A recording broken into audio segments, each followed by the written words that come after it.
Créé le 6 décembre 1960 par décret du président Léomba, les forces armées gabonaises à l'origine rassemblent les sous-officiers gabonais ayant servi dans l'armée coloniale française au sein du 21e bataillon d'infanterie de marine.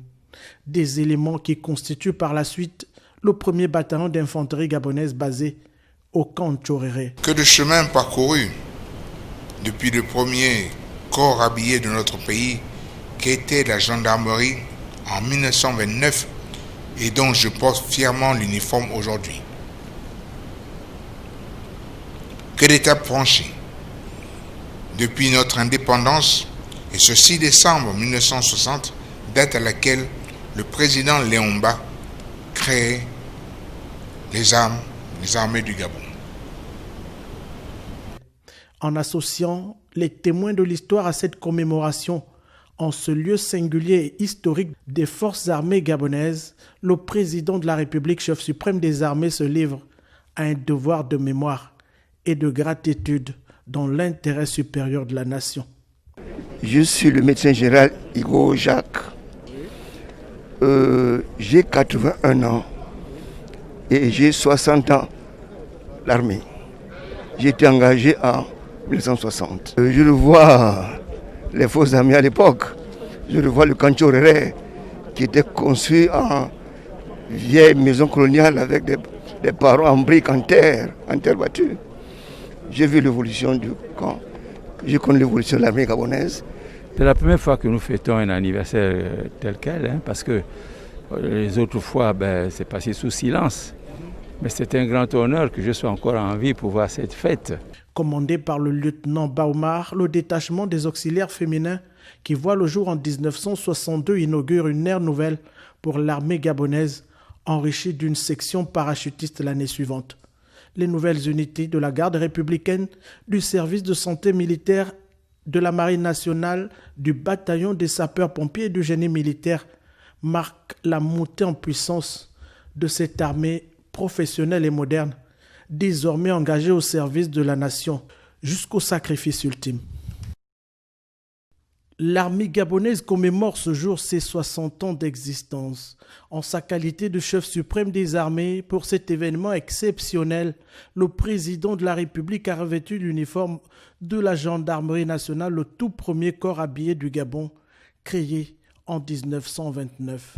En présence des 450 personnels du 7e bataillon gabonais de la MINUSCA, plusieurs officiers supérieurs ont été décorés dans l'ordre militaire de la Panthère Noire au grade d'officier et de chevalier. La marque même du soutien indéfectible du chef suprême des armées au personnel des forces de défense et de sécurité dans leur mission de protection et de défense au service de la nation et des populations. Pour la célébration des 60 ans d'existence de notre armée, au nom du Gabon, je suis venu saluer avec respect et reconnaissance les militaires qui ont œuvré au développement et à la consolidation de nos forces armées. Et ainsi rendre hommage au travail et à l'abnégation de toutes celles et ceux restés indéfectiblement attachés au service de la République. La prestation de serment de nombreux officiers et sous-officiers issus des grandes écoles partenaires et la série de démonstrations dynamiques des élèves du Prytanée militaire de Libreville ont permis d'évaluer le potentiel, la force d'action et la montée en puissance de cette future élite militaire, conformément à la vision du président Ali Bongo Ndimba pour une armée opérationnelle et républicaine. Cet héritage que constituent nos forces armées, légué par nos pères fondateurs, mérite toute attention que nous lui portons aujourd'hui. Comme vous le savez, j'œuvre inlassablement et depuis toujours à la promotion d'une armée opérationnelle et républicaine. Ce concept d'armée en or est et restera toujours pour moi un leitmotiv. Depuis sa création le 6 décembre 1960, l'armée gabonaise ne cesse de se moderniser et de se renforcer au plan qualitatif et quantitatif. Avec l'approche genre et la création de nouvelles unités, cet outil de performance et d'efficacité s'est bien adapté à l'ère du temps pour mieux affronter les nouveaux défis et les menaces multiformes actuelles pour la paix et la sécurité en République gabonaise. Mes chers compatriotes, ce n'est pas en tant que président de la République que je m'adresse à vous aujourd'hui. C'est en tant que citoyen. Un citoyen qui, alors que notre pays était frappé, comme le reste du monde, par la pandémie de la Covid-19, a voulu remplir son devoir d'entraide et de solidarité à l'égard des siens, les plus fragiles, les plus vulnérables. En avril dernier, je vous faisais part de ma décision de créer un fonds personnel de 2,1 milliards de francs CFA. Ce fonds avait un seul objectif, garantir aux Gabonais économiquement faibles un accès total à la santé sans avoir à se préoccuper de l'aspect financier, et ce, pour une durée de 6 mois, le temps de mener une lutte acharnée contre ce virus. Aujourd'hui, ce fonds étant arrivé à son terme, l'heure est venue pour moi de vous en faire un bilan. Le succès a, je dois le dire, dépassé nos anticipations.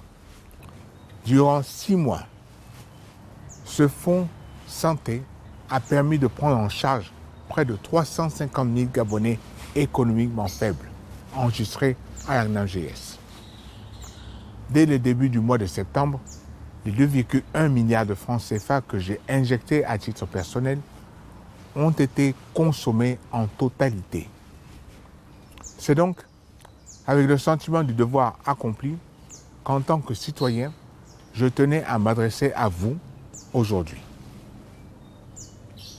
Mais le chef d'État que je suis avant tout veut ajouter ceci. Oui, nous pouvons être collectivement fiers. Notre stratégie de riposte, la qualité de notre système de santé, le professionnalisme et le dévouement de nos personnels médicaux, votre civisme dans le respect des gestes barrières et des mesures d'hygiène, tout ceci nous a permis à l'heure où je parle de venir pratiquement à bout de l'épidémie de Covid-19 sur notre territoire. Résultat, nous retrouvons peu à peu le cours normal d'une vie, avec la reprise progressive des activités économiques et des activités sociales si indispensables au vivre ensemble. Aujourd'hui, notre optimisme est encore avivé par l'espoir d'un vaccin dont l'arrivée semble prochaine. Pour autant, mes chers compatriotes, nous devons rester prudents, vigilants. Tout relâchement risquerait de faire repartir l'épidémie et mettre ainsi à bas des mois d'efforts et de sacrifices. Cela, je ne le veux pas. Nous ne le voulons pas. C'est pourquoi j'appelle chacune et chacun au sens du devoir, à la responsabilité et au civisme. Oui, nous avons remporté une bataille, plusieurs même, mais il nous faut encore gagner la guerre. En attendant la disponibilité d'un vaccin, il nous faut continuer de respecter strictement les gestes barrières et porter tous nos masques. Ensemble, solidaires, nous viendrons à bout de ce virus. Que Dieu vous bénisse, que Dieu bénisse le Gabon. C'est l'un des derniers conclaves de l'année pour l'exécutif. Celui-ci se tient en format numérique compte tenu du contexte sanitaire lié à la pandémie de la Covid-19. À la tête de ce tour de table virtuel, le président de la République, Ali Bongo Ondimba. Les sujets de haute portée nationale étaient au centre de cette séance de travail qui se veut récapitulative avec des résultats probants. Sécurité intérieure, éducation, santé, économie, infrastructures routières, lutte contre la corruption, autant de questions qui ont constitué l'ossature de cette rencontre. À l'échelle internationale, le Conseil s'est réjoui de la mission du président de la République à la tête de la CEAC, un passage qui a abouti à la réforme institutionnelle et historique de l'organisation sous-régionale. Le Conseil de ministres s'est également félicité de la participation du numéro 1 gabonais au 13e sommet de l'Union africaine sur la ZLECAf et au 14e sommet de l'institution continentale avec pour thème « Faire taire les armes en Afrique ». Au cours de ce conseil, les projets de textes législatifs et réglementaires ont été soumis pour adoption. Le communiqué final sanctionnant les travaux sera rendu public. Par décret du président de la République, en date de ce jour, sur proposition du Premier ministre, chef du gouvernement, le gouvernement de la République est réaménagé ainsi qu'il suit. Ministre de l'économie et de la relance, Madame Nicole Janine Lydie Roboti, épouse Mbou. Ministre des Travaux publics, de l'équipement et des infrastructures, Monsieur Léon Armel Bunda Balonzi. Ministre des Transports, Monsieur Brice Paya. Ministre de l'Habitat et de l'Urbanisme, Monsieur Olivier Nang Ekomier. Le reste sans changement. Je vous remercie. Excellences, Mesdames et Messieurs, la Cour! L'audience solennelle de prestation de serment, celle-ci intervient après la démission du ministre de l'économie et de la relance et du réaménagement du gouvernement opéré par le Premier ministre chef du gouvernement, Rose Cristiano Soukara Ponda. Ainsi donc, Nicole Janine Lydie Roboti, épouse Mbou, précédemment ministre déléguée, est promue à la fonction de ministre de l'économie et de la relance. Elle remplace Jean-Marie Ogandaga. Autre promu, Brice Paya, Armel Léon Bouddha Balonzi, qui conserve le portefeuille des travaux publics. Le nouvel entrant dans cette équipe gouvernementale, Olivier Nang-Ekomi, qui a désormais en charge le ministère de l'Habitat et de l'Urbanisme et qui se prête à l'exercice consistant à jurer solennellement devant le président de la République, Ali Bongo Ondimba, loyauté, probité et honnêteté. Je jure de respecter la Constitution et l'État de droit, de remplir consciencieusement les devoirs de ma charge, dans le strict respect de ses obligations de loyauté à l'égard du chef de l'État, de garder religieusement, même après la cessation de mes fonctions, la confidentialité des dossiers et des informations classées secret d'État et dont j'aurais eu connaissance dans l'exercice de ceux-ci. Je le jure. En présence des membres de la Cour constitutionnelle, le chef de l'État Ali Bongo Ondimba a renvoyé le nouveau ministre dans le plein exercice de ses fonctions avec obligation de résultat dans l'exécution de ses nouvelles missions. Rencontrer le chef de l'État, c'est le but de la présence du nonce apostolique du Gabon ici au palais présidentiel. Avec l'archevêque de Libreville à ses côtés, le représentant spécial du pape est venu renouveler l'engagement de l'Église catholique et du Vatican dans sa relation avec notre pays pour œuvrer ensemble au développement spirituel, social, culturel et pédagogique du peuple gabonais.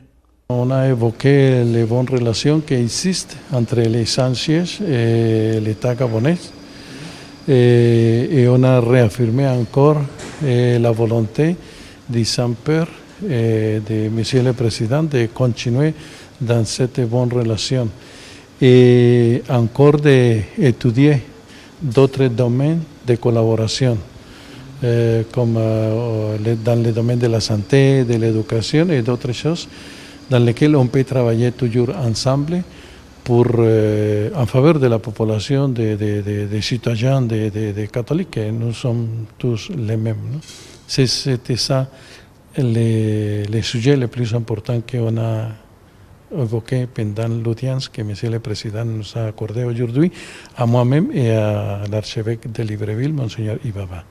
Conformément au principe de laïcité, depuis le 13 décembre 1997, le Saint-Siège et le Gabon sont liés par un accord cadre de coopération qui porte essentiellement sur les secteurs de l'éducation, de la santé et de l'assistance sociale. Le document prévoit également d'autres possibilités de collaboration au service du bien commun et du développement intégral.